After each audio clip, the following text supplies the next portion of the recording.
looks like absolute crap. Can we get something that actually looks, good? Oh, thank you.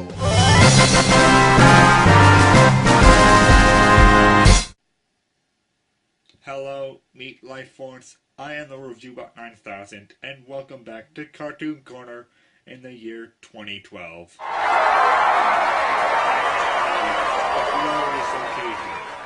So, what are we talking about today? Well, let us work with a fact. A fact being that sometimes, when looking at a movie, you should look at it more from a technical point of view.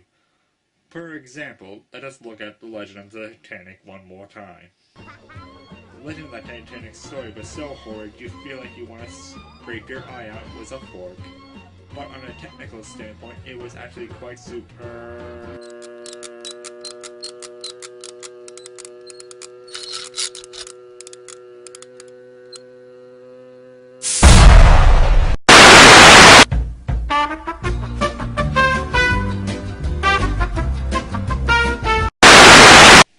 Well, obnoxious? I told you, no one can say anything good about the Legend of the Titanic movie, besides yours truly.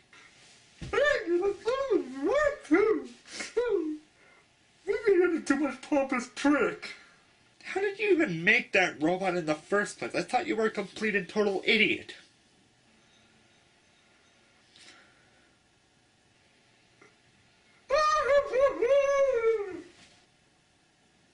Well, this goes to show that adding robots doesn't equal good. In this movie's case, it equals forgettability and boredom. Domo, domo arigato, Mr. Roboto, domo, domo. Yes, it's actually me, WHYBOY this time, and welcome back to Cartoon Corner. And yes, after the staggering amount of votes that we got in our little contest, I like Max vote number 20. shut! We finally got our winner, Video Brinquedo. Yes, Video Brinquedo. I wager this something will be appearing quite a lot on this show, seeing as how they make the most hilariously bad rip-off blockbusters that I've ever seen in my life. The last one I saw was the Little Panda Fighter, which is among Video Brinquedo's proud top best list. No, seriously, Video Brinquedo does have the best of the best for their standards. Namely the movies that they put in the effort to actually promoting, like getting their own websites, actually giving them descriptions on Wikipedia, and crap like that. Well, advertising for the little cause goes as far as them actually getting a musical based around them. But forgetting about that, let's look at Video Brinquedo's Hall of Shame list, which includes such gems as Little and Big Monsters, Three Little Pigs, and today's movie, Tiny Robots. Are you seeing a pattern here? So how does the box art for this movie stand out? Well, basically it looks like it was thrown together in roughly 2 minutes in Photoshop, and it also kind of reminds me of the Robots box art, but it is a little too different in a sense. If only there was a box art cover from a different place in the world that ripped off an even better movie's box art. So, is this movie a colossal ripoff of WALL-E and Robots? Or is it just plain boring? Kinda both, but let's move on with the review anyways. Let's get technical with Tiny Robots. As our story begins, we wind up in generic Robotville. And in generic Robotville, all the robots are joyous and proud. They float slowly throughout their days, dialing on a phone very slowly, and knowing that no humans is going to ruin their fun, because seemingly they're almost extinct. Yes, in this universe, humans have screwed themselves over and almost all have become extinct. Because what's a children's movie without a little bit of human extinction? Ignoring human extinction, our NERO introduces our hero, Trank. And he sounds almost exactly like Pancata, even though they're played by different actors. Oh, sorry, Mr. Polaris. I guess I must have drifted off for a second. Grandpa said this is where all the human builders live. There just must be a standard cardboard acting quota that VB has to achieve before they can make a movie. But unlike Pancata, who had the only personality trait of just being a whiny bitch, Trank does not.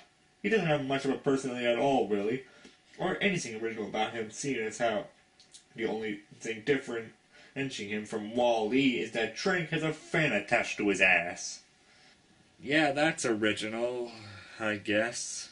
Trank's job is to keep these solar panel textures as god-awful as possible. But his perfect job comes to a close when an annoyingly reflective textured speaker calls off work and announces that the robot's leader has an announcement. And who is this leader? Good morning, all workers of New Iron City.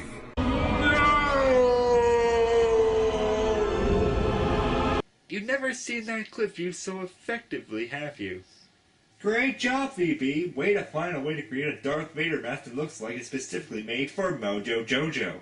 Anyway, the leader, and yes, that's how they always refer to him, as just leader, gives his little speech on how he's eliminating all work because they have become unneeded due to the fact that he's found a secret new organic power supply that's better than solar electricity, and noting that none of them have ever seen it, and he doesn't really go into specifics on what it is. So basically your usual political speech. Lastly, the leader shows off how the animators discovered Maya in Photoshop. I mean, gives all the robots an update on their programming. This is a brand new era, and to help you all celebrate your newfound freedom, we shall update your operating systems using our new government-sponsored method.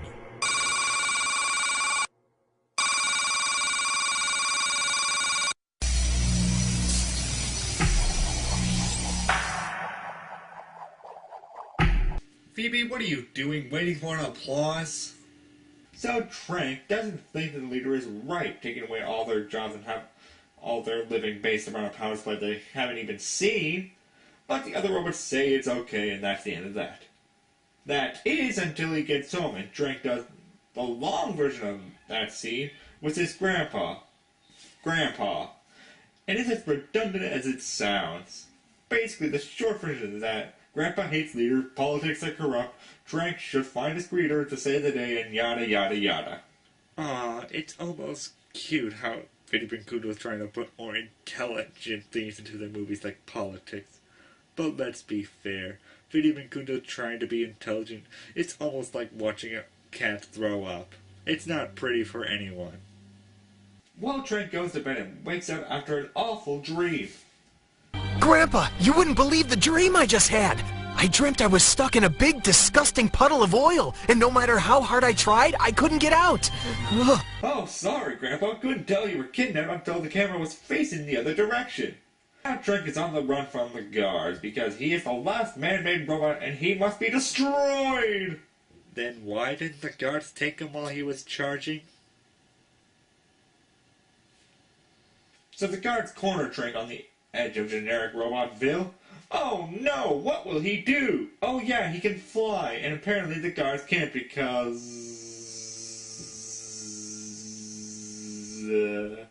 plot convenience?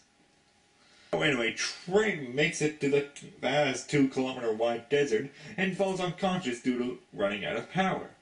The next day, Trank is picked up by the comic release, if you can even call them that.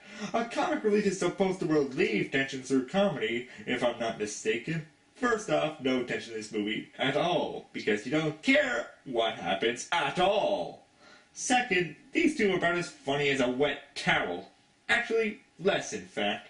At least you can do that dickheadish rat whip thing and get some form of laugh.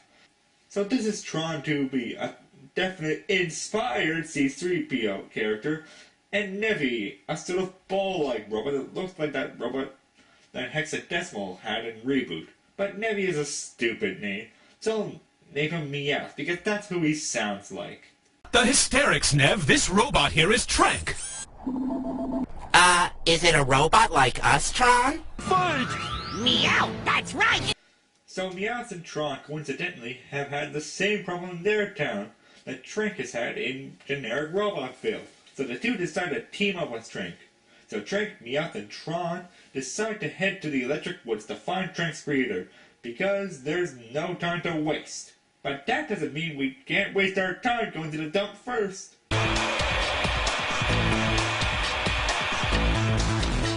Hey Trank, there's your grandpa, and he's perfectly fine. And, oh wait, no?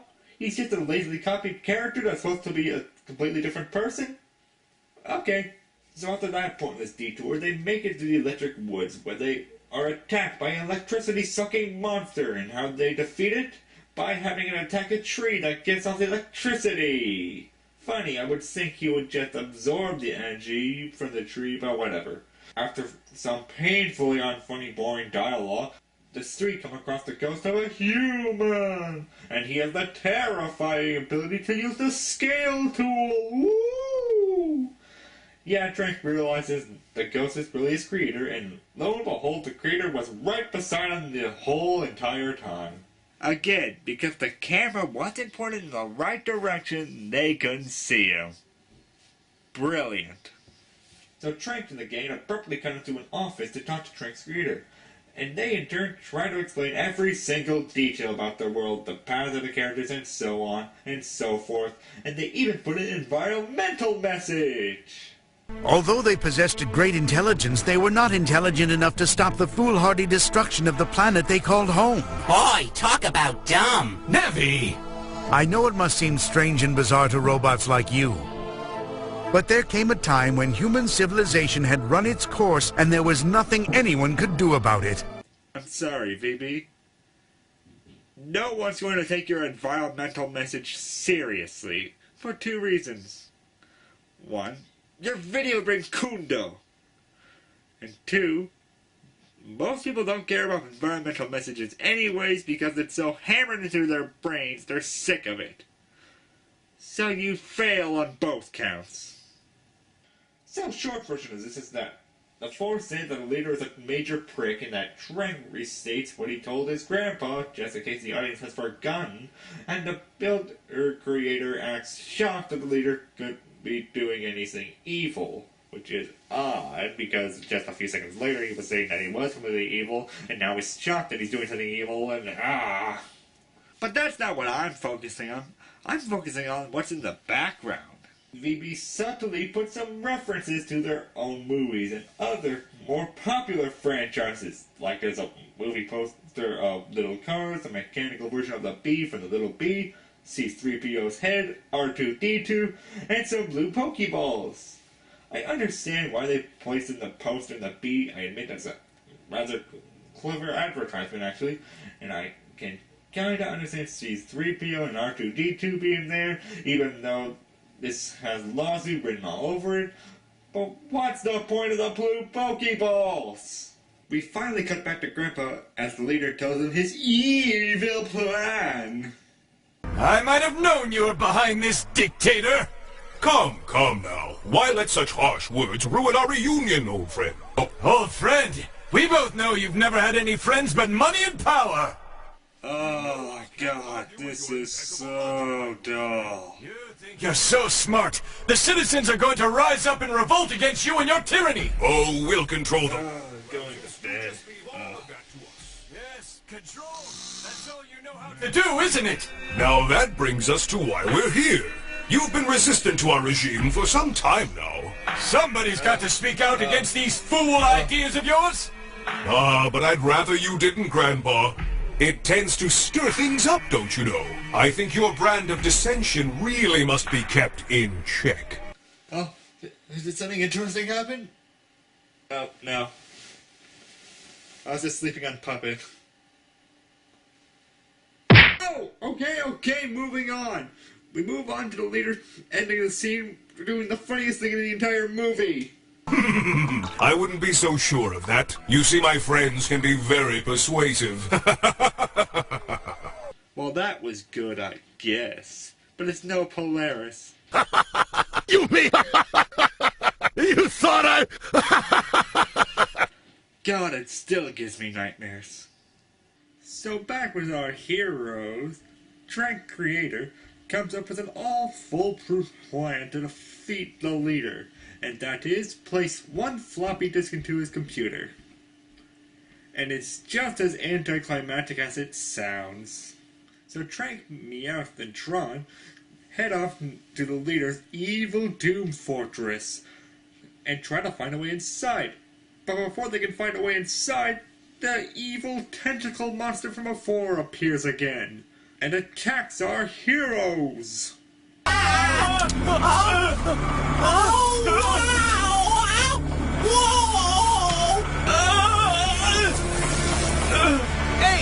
down here, big guy! Follow me!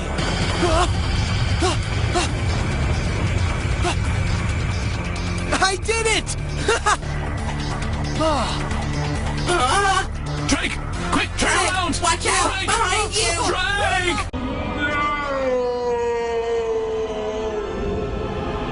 Don't worry. Like you were actually worried. Trank isn't dead. He pops up in the middle of the leader's room because it's convenient. And...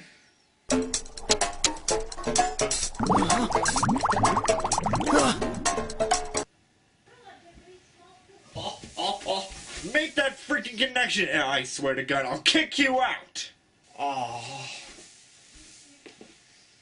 So after that, the leader uses his brainwashing powers to brainwash Trank, and it seems all hope is lost. Oh, woe was Trank. How could he think to ever defeat the leader? Predictable twist in 3, 2, 1, go. I got a flash for you, leader. I can't tell you how happy I am you said that because I just gave you a surprise you'll never forget.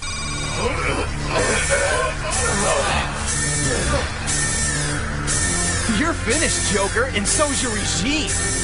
Oopsie doodles. Well, Trank has broken the brainwashing signal and the leader is defeated.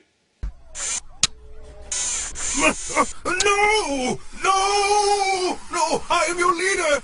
You can't do this to me! No! What? I used the Darth Vader no joke 2 times already. Don't you think 3 is a little much? So Trank and Grandpa meet up with the 2 useless comic reliefs and they walk off into the sunset. How you holding up there, Grandpa Trank? I said they just walk off into the sunset. City will be back to normal, Nev1. Me too, Grandpa. Me too. It'll take a lot of work after all this stuff. Shut up! Walk off into the sunset. Let's start with my wing here. That siphonoid managed to do a bang-up job on it, don't you think? Not funny. When I get back, I want to stop at that alkaline diner. I could really use a recharge.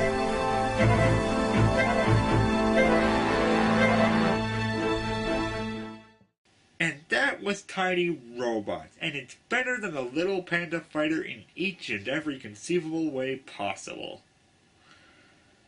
Which in turn makes it worse. Tiny Robots tries to give us a more thought-provoking story with plot points about environmentalism and government corruption, but by going that route, they made the movie so boring. I'll give Little Panda Fighter credit. At least I didn't almost fall asleep during its stupidity. And like most of VB's work, the lip-syncing looks like someone shot adrenaline into all these characters' faces, the textures are pixelated, the character models are shamelessly copy-pasted, and the character's overall movement is snail's pace slow. If you want to see a terribly funny movie, Tiny Robots is not the movie to pick up. It's slow, boring, and dull. Wait, I'm gonna do a review bot, and this one is not popping this time! Obnoxious, that was a stupid opening gag. I don't need a reviewer bot. Oh, come on! I worked really hard on this one, and it's starting to work. And like check this out. Hey, Poppy, what do you think of the Legend of the Titanic? It's good, isn't it?